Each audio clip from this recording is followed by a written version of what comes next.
Welcome, I am Rails Eve and your host for Keep Traveling Your African Vacation, the only podcast which brings you insightful information in the African tourism industry by real tourism professionals. Today is our 24th episode and I have the pleasure of introducing Justin Boshoff, who is the General Manager of Mount Camdeboo, a fantastic game reserve in Reinet, South Africa. Justin, welcome to the show. Good day, Raul, and the listeners. Justin, please tell the listeners a little bit more about where Reinet is geographically in South Africa, as I think a lot of internationals won't understand where you are exactly.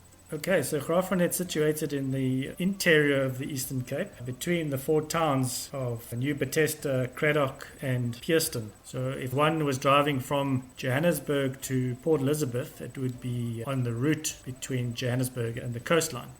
What would be the easiest way to get there? Or in other words, where are most of your clientele coming from? So most of our guests are either flying into Port Elizabeth Airport and then traveling via vehicle to the reserve. Alternatively, they're doing the garden route via Cape Town and then ending up in the interior in a very, very beautiful mountainous part of our country. Okay, and the sort of time frames that you're talking about of driving from Port Elizabeth up to Reinet or Cape Town to Reinet, what sort of drive times are you looking at? So from Port Elizabeth to Reinet or to Mount Camdeboo is 2.5 hours, about 250 kilometers via road. Okay, and from Cape Town?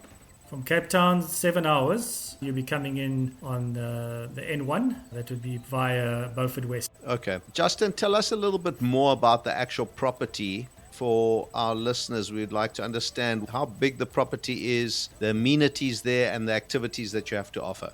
Great. So we're situated in the Mountain Zebra Camdeboo protected environment. As I said, its areas between the towns of Reinet, New Bethesda, Cradock and Pearston. The protected area was proclaimed in 2016 for the purposes of maintaining the landscape in scenic biodiversity value through the collective action by the private landowners in the area. So Mount Camdeboo in itself is 14,000 hectares. It's framed by the Snowberg mountain range, which is a very beautiful mountain range, and hence the name Snowberg. In the winter months, the peaks are covered in snow.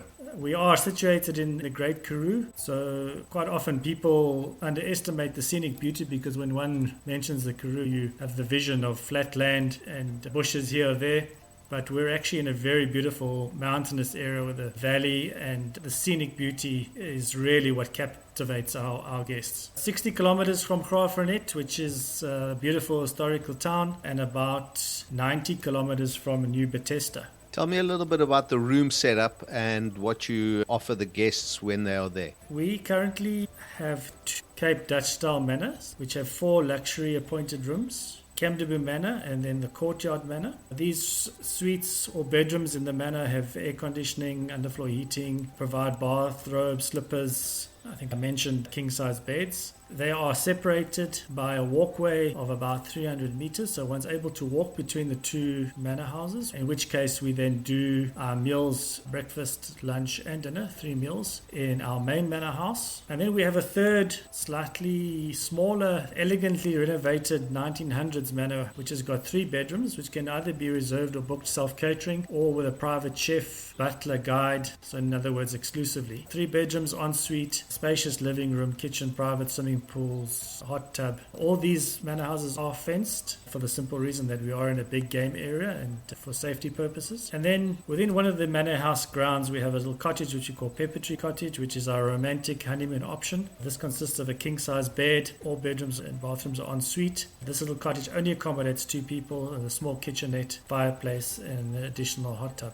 Then going on from there, 3 years ago now, I introduced 2 eco-friendly pods which are tucked away in a secluded spot on the Camdeboo Plains. So this is a glamping experience where one would leave your vehicles at the manors. You would then be transferred by an open vehicle to these pods in our plains, or as one would refer to them as the well-known Camdeboo Plains. The pods both have king-size beds, ensuite showers. They are off-grid, so we rely on solar and gas there. Because of the location being remote, we issue guests with radios. No cell phone signal, but Wi-Fi is available for those that need to do business. And the meals are provided from the main manors. We prepare the meals and then bring them up to guests when we're doing activities like game drives. Mostly comfort food so that it's just easier to warm up and then enjoy. Both these pods have got bohomas seating areas outside. Unfortunately, they're not suited for children, so no children are allowed in the pod accommodation.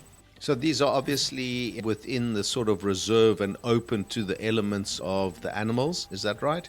That's correct. So the difference between the pods, of course, is that they're situated remotely and you're out on your own. So for those folks that don't enjoy being alone, it's not the right option. But for those folks that are wanting to be secluded and out with the elements, which is most of us these days, it's a fantastic experience. Will the people that are staying in the pods, is it likely that they're going to be visited by the animals that you have on the game reserve? So yes, with the situation and location of these pods, we very often find that guests are viewing elephant, lions, rhinoceros from the pods themselves together with the general game. Because they're located in these very beautiful valleys, the visibility of wildlife is good. Okay, and because we're talking about predators such as the lions and the cheetahs that you have on the reserve, I'm assuming that their safety is at their own discretion. They don't have a game ranger sitting outside the front door. No, they don't have a game ranger sitting outside the front door. They do have a very low predator fence which surrounds the pod. Once you're out there, we advise folks to remain within that area, because as soon as you step outside of that area, you're exposed to the big game, and then it may be a safety concern. Our walks are always guided by qualified trail guides, which is one of the activities we offer and recommend while staying at Mount Camdeboo. The other beautiful thing about the pods is if you really wanted to get away, whether you're with your spouse or whether just alone, to work, do art, or just read a book or even write a book. We've had return guests which are authors which just get out there and just write away, and they're able to get away from everything. And I'm assuming that the stargazing must be something unbelievable as well on a night where there's no moon and the sky is nice and clear. Absolutely, Rel. Stargazing and night skies are something to behold in the Great Karoo. We have very little light pollution in this area. We don't have any major settlements close by to us, so the night sky is absolutely amazing. Last few nights we've had some meteor showers and it's been really impressive. I'm sure it must be fantastic. Now, you mentioned at the pods no kids, and I understand that, but obviously at the main lodges, kids would be welcomed.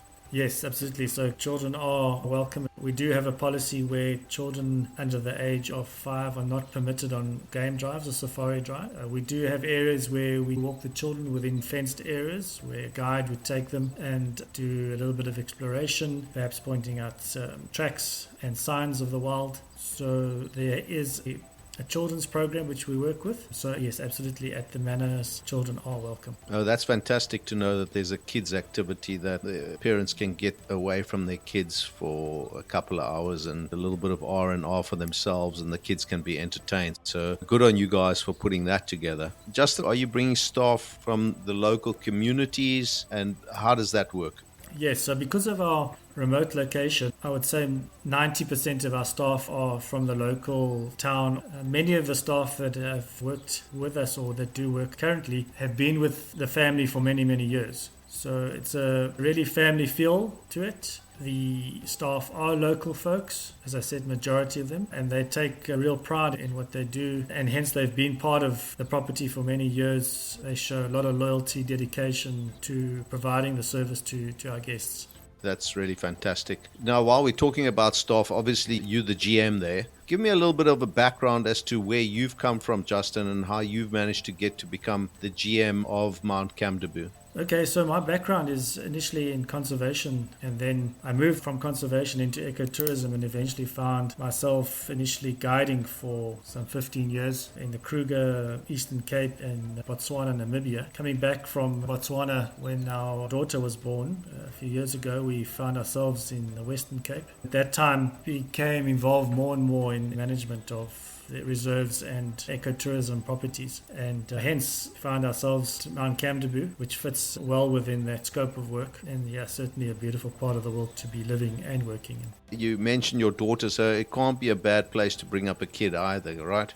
No, not at all. It has its challenges in its remoteness, so the kids are most of the time away at boarding school, but on weekends they're home and they love coming home. I guess our kids have always been used to nature reserves, game reserves. They were born and bred into it, and hence they love the environment. I think it's a fantastic way to bring up children. Even though the boarding school might not be the greatest, you do miss your kids, I know, but I think the fact that they can come home to that kind of surrounding on a weekend, wow, you can't really beat that. Justin, you mentioned that the pods were completely off-grid because of their remoteness. What about the actual main lodge? How much of that is using grid electricity? What are you doing as far as produce is concerned? Are you growing any of your own produce? Tell me a little bit more about that. Okay, so in the main manors, we are fed by the national electricity provider, although we have installed solar in all the manors, in fact. So we run in a situation whereby solar is a backup to our main supply. And should that solar for some or other reason fail, we then have backup generators which would automatically kick in and charge up the inverters on the solar system, shut down the main grid, and then we'll be back on our solar system. So although we're not completely off-grid, we are subsidized by solar. Our main goal is to eventually become totally off-grid, which at the moment is not far from happening. Our produce, we try and source locally from local farmers in towns of both Graaff, Reinet and New Bethesda. We have in the past tried subsistence growing of our own vegetables and that sort of thing. It's very difficult in our environment because of the animals, so the baboons, the porcupines, the warthogs get into those gardens and your hard work will be destroyed in a matter of minutes. One of the things we're currently looking at is tunnel farming, so perhaps a bit of hydroponics where we're able to protect the gardens, but up until now the animals have won the war against vegetables and farming. I have no doubt that they'll win. But the tunnel farming, I think, will work. You know, if you can obviously put it into a nice tunnel and put a fence around it, even then some of the animals are still going to get in there. But good luck with that. As you said, you've been in the game for many years. I'm assuming that there's been a funny moment or a scary moment that you're going to share with the listeners that really sticks in your mind. I haven't preempted you on this because I want it to be something that you're happy to share with the listeners of a particular incident that happened. It didn't have to be at Mount Camdeboo. It could be at your time in Botswana. Tell us something that's going to be amusing.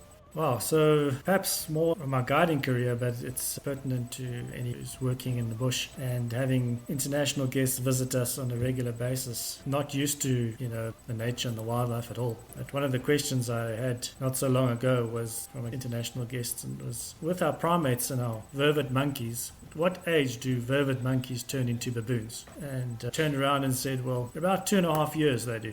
And the guest took that in, right?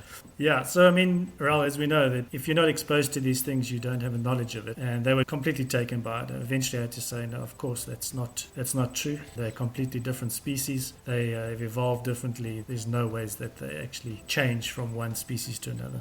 I'm sure you get some really funny questions when you were guiding. So, Justin, we're coming to the end of the show, and I know that Mount Camdeboo, in association with Newmark, have been very generous in offering a fantastic prize giveaway for a lucky listener of the podcast. Would you please tell the lucky listeners in your own words what you're going to be giving away?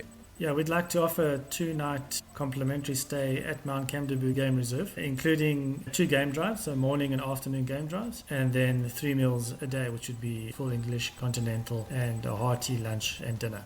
Justin, that's very kind of you, and thank you to you and Newmark for putting that out there. I really appreciate it, and I'm sure that you will look after the lucky listeners. Thank you for being a guest on the show. I really appreciate your time and energy and learning about Mount Camdeboo and what you guys are offering out there.